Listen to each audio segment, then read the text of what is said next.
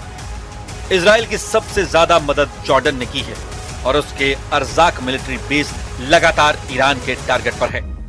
Iraq में अमेरिकी अड्डों को ईरान ने निशाना बनाया है, यानी रेवोल्यूशनरी गार्ड्स को जो ऑर्डर मिला उसको लगातार पूरा किया जा रहा है।